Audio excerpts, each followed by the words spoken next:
you delegate the things to the people that are good at those things. I found that I really like to be in control. Yes. And, Me too. you know, trying something new here and trying something new there and failing and then getting back up. Well, I have Marcel, and Marcel, I've known you for I think at least 7 years, maybe eight. Uh, Okay. we met through the Mesa Chamber. We were in a leads group together, and Yeah. you've been my real estate agent, my realtor, selling a house, buying this new house. But why don't you introduce yourself and tell us about you and what you do, what your business is? Sure. Yeah. I thought we've known each other longer than that. That's why I was like, okay, really? It could be It longer. seems like longer. Well, thank you for this opportunity, Maggie. I'm blessed to be a part of your world and be able to share my story. So I've been in the real estate industry since 1997. And I just found out this month I've held my real estate license for 10 years. Oh, congrats. Nice. Thank you. Thank you. And I serve all over the Phoenix Valley, all over the metro area. My company, Marcel and Company, with Keller Williams, we go all the way down to Florence and Coolidge, all the way up to uh, Cave Creek, West Side, all the way to Verrado, and then, of course, over to Apache Junction. As far as you starting this business, is it just you or you have maybe like an assistant? You have, Yeah, so I'm a single agent. I don't have a team. I do have a transaction coordinator that handles all the paperwork on the back end so that I can be the face of my business and focus on what's important to me, which is excelling in customer service. I also have a VA who helps me with newsletters and social media and all that kind of fun stuff. One of the things that I've learned being an entrepreneur is you delegate the things to the people that are good at those things. And so I feel that what I'm good at is face-to-face interaction, like I said, serving my community to the best of my ability. yes, I really appreciate that. And that took me some time to help or to be okay with delegating. So did it take you a while to learn to let go and let somebody else handle some of these things? Or right off the bat, you're like, no, this needs somebody else needs to do this. Absolutely. Well, you know, the funny thing and the reason why I chuckled is because I really I found that I really like to be in control. Yes, And me too. you know, as parents as we are, it's almost like let me do it. I'll just get it done faster and probably better. But you know, the thing about it is delegating, finding the people that are good at those things that I'm not as good at, and giving that job or that task to somebody that enjoys it, right? Hmm. um, has really opened up my world to allow me to do what I do best. So it did take a while. It took a while to, I think I was in year three before I even discovered what a transaction coordinator was. And it was the best thing at that time that I had done for my business. And then I thought, wow, okay, there must be something to this. Yeah. People have been telling me to do it the whole time. And yeah, so little by little, letting go of control and just watching my business bloom, and that being one of the reasons. Yeah, that's great. Yeah, I'm gonna mess up the quote. It's something like 80% out the door is better than just sitting on your to-do list, something like that. So the person might not do it exactly the way you want it, but mostly and get it done is that's better than just sitting on your to-do list. So Exactly. Yeah, I had a friend, I was having lunch with her, and she was just like, my teenagers just don't fill the dishwasher like I do. And I said, well, do the dishes, because I'm really good at advice, right? Not following my own. And I said, well, I asked her, I said, well, do the dishes still get clean? And she's like, yeah.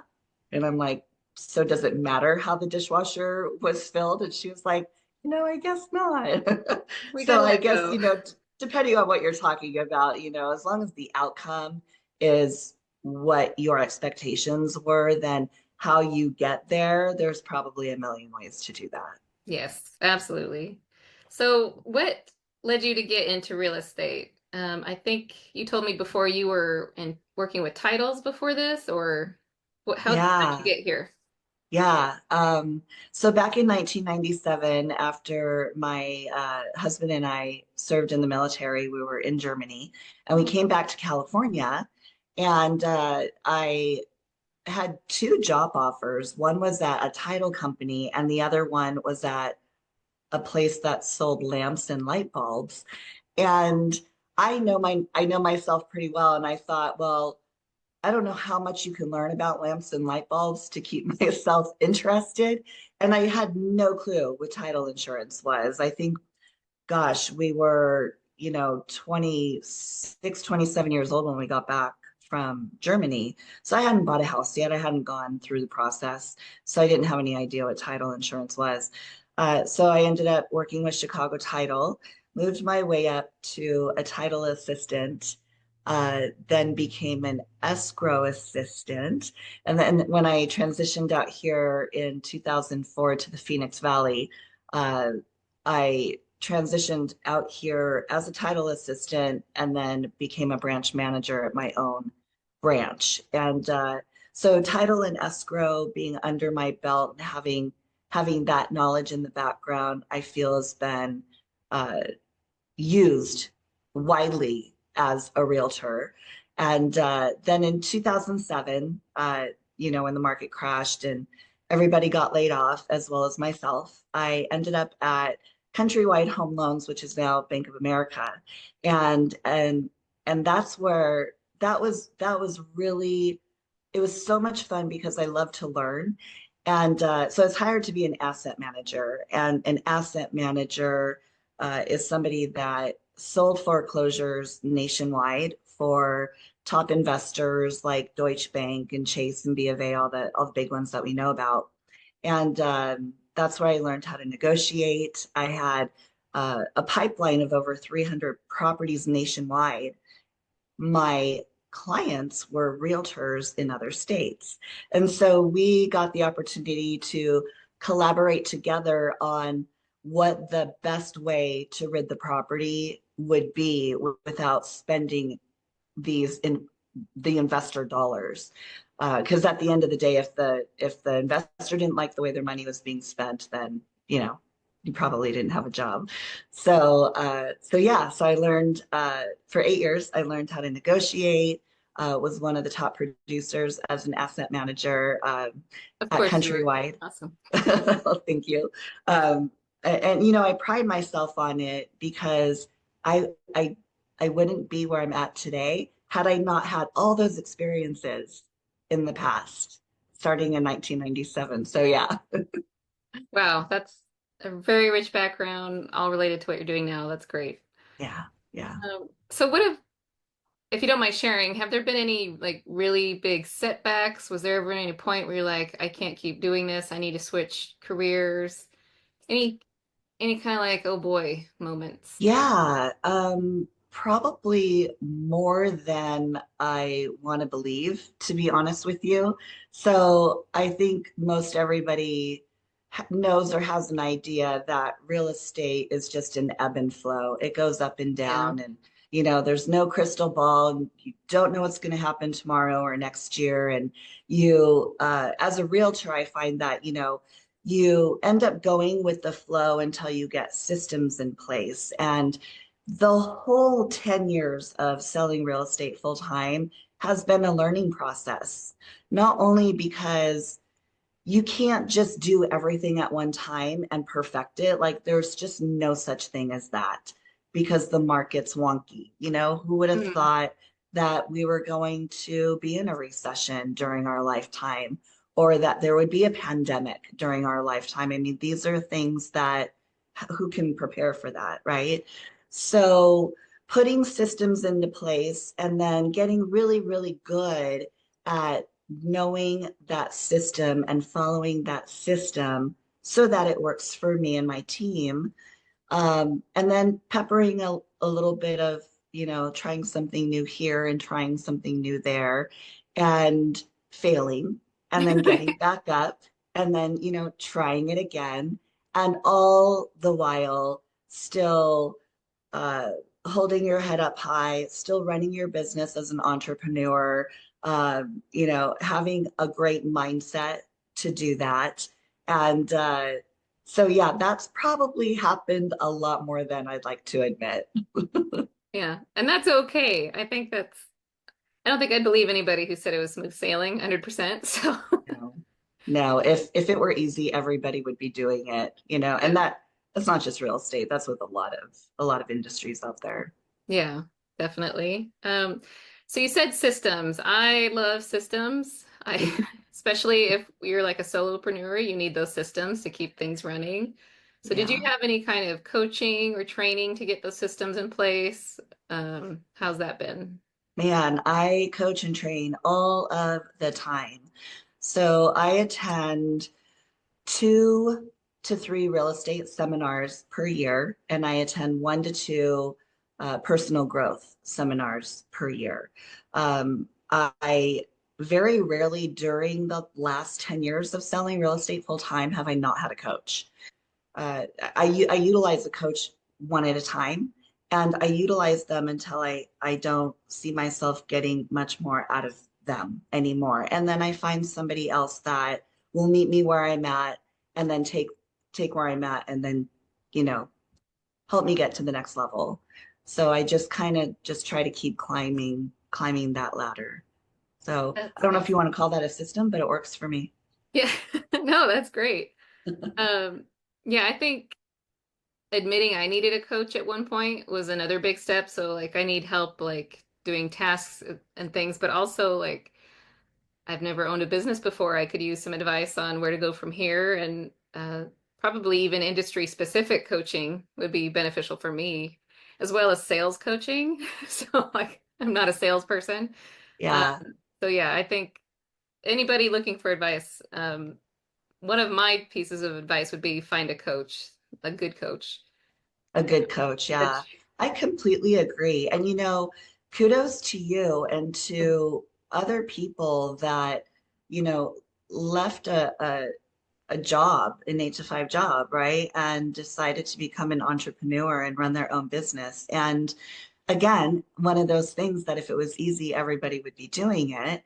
But yeah, and then to also let go and know when to ask for help, right? And I yeah, think that's huge in a lot of different aspects in your life, whether it's personal or business or whatever that looks like. Asking for help is probably one of the toughest things that people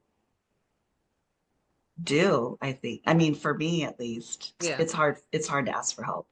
And then as far as the community, I have some really like heartwarming stories about networking and other people just being so warm and friendly. Like, how do you find this community? Like, we met in a networking group, and I'm sure you're a member of other groups. How do you see the Valley and overall helpful? People keep to themselves, or you get a lot of referrals? Oh, let's see. So networking really was a catalyst for personal growth for business. I remember thinking, oh my gosh, I have to give a 30-second commercial, sweaty armpits, like what am I going Right. to talk about? Nobody wants to hear about me.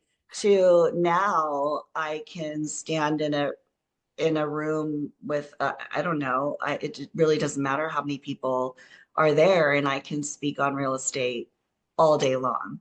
So that networking was definitely a catalyst for that.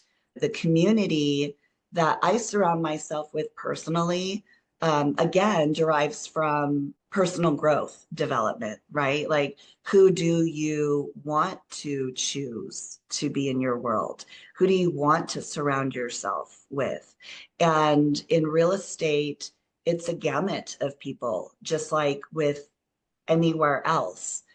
You've got a lot of really great, successful realtors, whether they're in commercial or they're in residential, you've got mentors, you've got brokers, and just the community of real estate itself. And it goes even farther than that, investors and investing and commercial and industrial. I mean, there's just so much of it that that community, as long as you're willing to put the time in, just grows, and it grows around you and it blossoms. And the great thing about it is I get to choose who's going Yeah, to be in my world to that I can serve and that can serve me as well. that's a really good point, and I appreciate that. You said 8 to 5 like a few minutes ago. I was like, isn't it 9 to 5? Like, no, it turned to 8 to 5 a little while ago, didn't it? Yeah. So when you're Dolly at an eight Parton to was all five, wrong. when you go to 8 to 5, you don't get to choose who you sit next to. But when you're an entrepreneur, that's very true. You get to pick who you're associating with and who you're networking with. And so that's a really good point. So in your business, how do you handle marketing? What do you do for marketing? Like if other people are trying to get in the same realm as you, any advice on what works for you or anything you'd want to share? Yeah, and all of these marketing techniques have just expanded over time and they've changed over time. One of my largest return on marketing is just being in touch with my people, calling them and reaching out to them and just being of service to them. You can't have a one-sided relationship, right? When somebody asks, do you need help? Or do you have any projects going on at your home that you might need a vendor with? I want to be that source for you. I mean, I've done it all. I've taken a client's kid out to the park Oh, because they, were having a difficult time and needed some space. Just like little things like that, it really just goes a long way. You just be kind and you treat people the way you want to be treated, and reaching out to my clients and my customers, letting them know that I am here if they need me and when they need me, I feel has been the biggest source of marketing. I like that. I will throw in for you.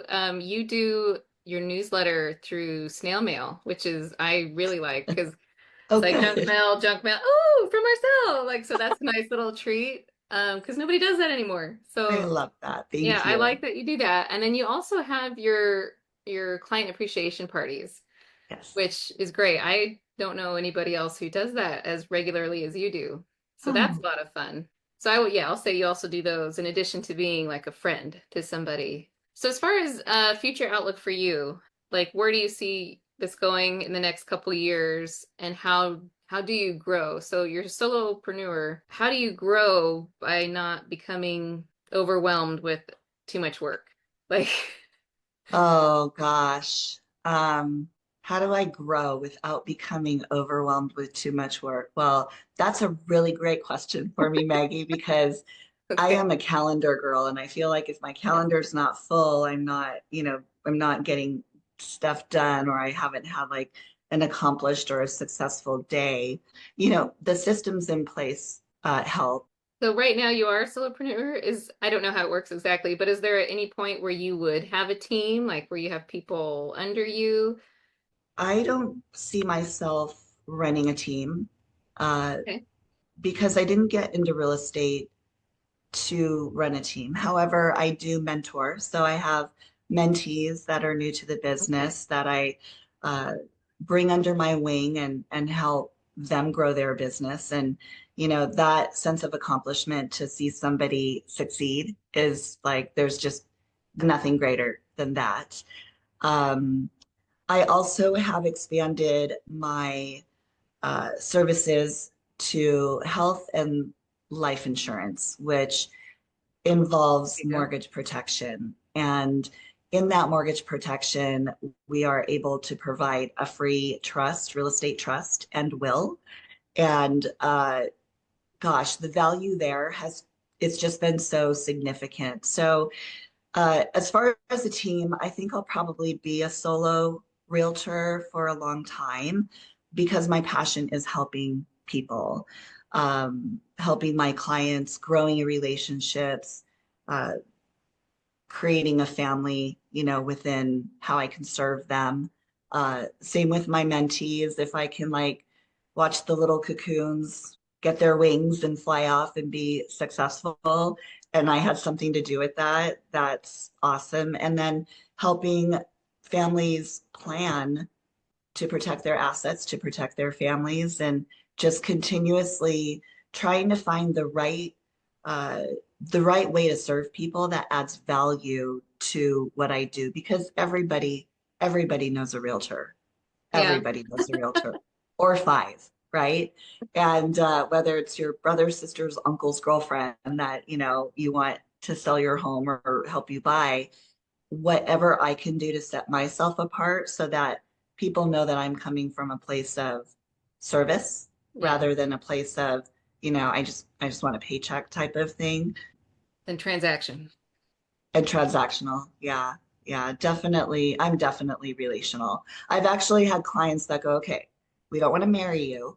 We just want your help to buy or sell. And I'm like, got it. So growth doesn't mean selling more houses. You've found a way to add complementary services to something you're already selling. So that way you don't have to sell yourself in addition to the other product or service. Like you've already got that client, so you have other things that you can help them with. So that's great. I didn't mean to put you on the spot with that one, but I think you No, had great answers. thank you. No, that I love these questions. Yeah, it kind of, sometimes you have to visit where you're at to know where you're going to go, right? So thank you for Yes. that. I'm working on a workbook called brand mapping, and that's exactly what it is. It's looking at where you are right now and then how to plan on where you want to go. So I I like love that. it. I'll put that in some show notes or something. So you go to seminars. I'm trying to think, how do you stay ahead? I'm sure you're reading all kinds of reports or newsletters about Yeah. real estate in the area. Yeah, just continuously keeping up on my education and then some, right? So, realtors get to take 24 hours of continuing education courses within a 2-year period to keep their license alive. I do a lot more than that. Like I just got back from a class at my office, Keller Williams, out in Ahwatukee, and learned about the December market and what's going on and what's predicted for January, right? And the reason why I do this is so that I can help my clients that are on the fence or thinking about buying or selling or investing, and being able to just give them like accurate information, so that they can make the best decision for themselves. I utilize National Association of Realtors. They have articles out all the time. I keep abreast of that, attending, like I said, real estate seminars, reading books. Sometimes I'm like, okay, let's just read. Let's read something funny and light, Take to a kind break. of take away from that. So yeah, just I love learning, and I love learning about real estate and how I can help people.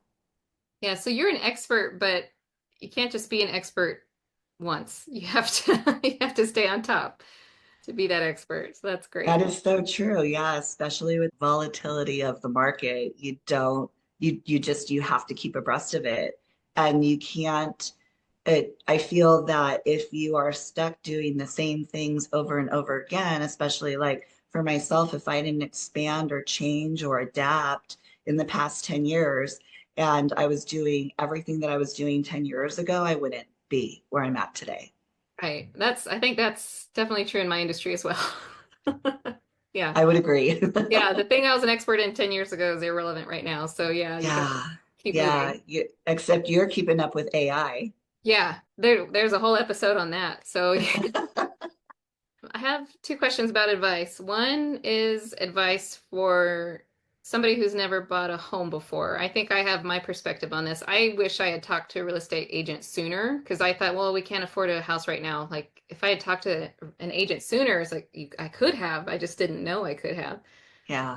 So there's that. What would you give some advice would you give somebody looking for a new home? And then what advice would you give somebody who's looking to be a real estate agent? Oh, love these questions. Okay. So for first-time home buyers, there's a lot of fear wrapped around the unknown, right? And I also believe that a lot of them have a fear of the I can't afford it, or I don't have the money, or it really just circles back to the more you know, the more strength you have to move forward, right? And taking that first step and reaching out to a realtor, I think is ultimately the number one goal that anybody that's thinking about buying should do for a couple of reasons. One, you're starting the process, and it's never too early to start the process. Even if you're like, okay, well, I don't want to buy a house until after I graduate, and I don't graduate for another 2 to 3 years, talk to a realtor, because there's certain things that you can do to set yourself up for success that you wouldn't have known about had you waited for 3 years. There's certain things that we hone in on as realtors. And when I say team, that means like title, escrow, lenders, all those people that could assist you in maybe getting your credit to where it needs to be, so that when your lease is up, you're not having to re-sign another lease because we found something on your credit that you maybe didn't know was there. So reaching out to a realtor and just saying, hey, I don't think I'm ready to buy, but can you tell me about the process? I just at least want to have some answers so I know kind of what the next steps are. And I Oh, can't tell you how many first time home buyers, after I gave them the keys, they were like, gosh, this was so easy. And why didn't I do this a year ago or 2 years ago? And, you know, I and I'm like, I know why. But at least you did it now, right? And yeah. it's never too late. And, just a little bit about my background. I was the first person in my family to buy a house. And I was 31 years old. I had a goal by the time I was 30, but I was 31. I did it anyway. And because of that, I have helped my daughter buy and sell a couple homes. My sister is looking to buy a home. My mom has bought a home. My brother has bought a home. I've had friends that have bought homes. And really, I'm just so blessed to have had the opportunity to be successful in this journey, because I think that without me being the first one to break that chain, it wouldn't have helped my family and my friends. So not just having a home, like to call your own, but then also like equity is great for Yeah, yourself. yes, it The is. greatest gift you can give yourself, or And your one of them. family, yeah. Yeah. So And then that's great. protecting it, right? So Yeah. like getting it and then protecting it. And then you had asked about what advice would I give to new realtors? Yes. Okay. So as a new realtor, I recall thinking, I am going to give this 110%, and I'm going to do everything that I can at a level that I've probably never given anything in my life. Because if it doesn't work, then I probably shouldn't be doing it, right? So I held 22 open houses within my first month of holding my license, and just, trained myself on the market and talking to people and education.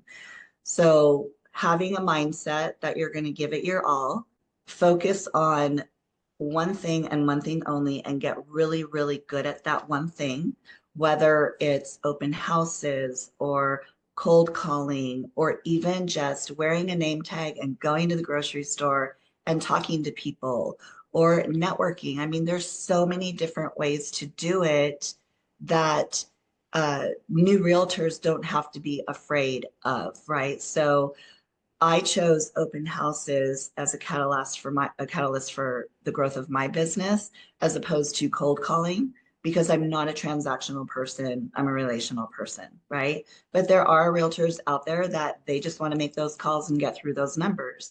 And so you find what you're good at, and then you focus on that, and you get really, really, really, really good at it. And then once you're really good at that, now you can start looking on how to like pepper in a little bit more to grow maybe in different realms, and then continue on education. Just always educate yourself on the market. That's wonderful. Awesome. So people who want to talk to you, how do they find you? Is it website, social media? Just give you a Yes, call. yes, yes. You can call me. 480-207-0648 or text, either way. The only time I don't answer my phone is when I'm with a client or on a Zoom podcast. Excellent. I do have a website. It's called Marcel and Company. And on that website, you can obviously contact me, but I want to put in a little plug. There's a lot of people that move here to the Valley from out of state. And when people move here from out of state, they leave everything that they know behind. I mean, everything like their mechanic, their hairdresser, uh, their doctors, whoever it is, they leave it behind and they come here and they don't know anybody. Well, I've created a 5-star page on my website where if you need any type of services and you could just go to marcelandcompany.com, click on 5-star services, and you can find, how to get your tire changed. You can find a hairdresser, and of course there's, vendors on there that can help you with your home as well. But these are vendors that I've either used myself or vetted myself, um, or both. So marcelandcompany.com, or again, you can text me or call me. And I'm all over Facebook and I'm all over Instagram at Marcel Realtor. Backtracking just a little bit, you mentioned your website. That made me think of you have a section on here where you went to the Philippines, Yes, and then you contributed a portion of your earnings to support the new missionary services down there. correct. That's Yes. that's awesome. So Yeah. I would Yeah, thank say you. somebody listening, go check that out as well. That's amazing. Just Oh, those people are just so great out there. Yeah, and they're hard workers and they're the happiest, most joyful people I've ever met in my entire life. And yeah, so being able to support people like that in our world, we just need more people like that in our world. So it's an fantastic. honor to do that. Awesome. Well, thank you so much. This is Thank great. you. All right. Thank you, Maggie. Thanks for the opportunity. I really appreciate it.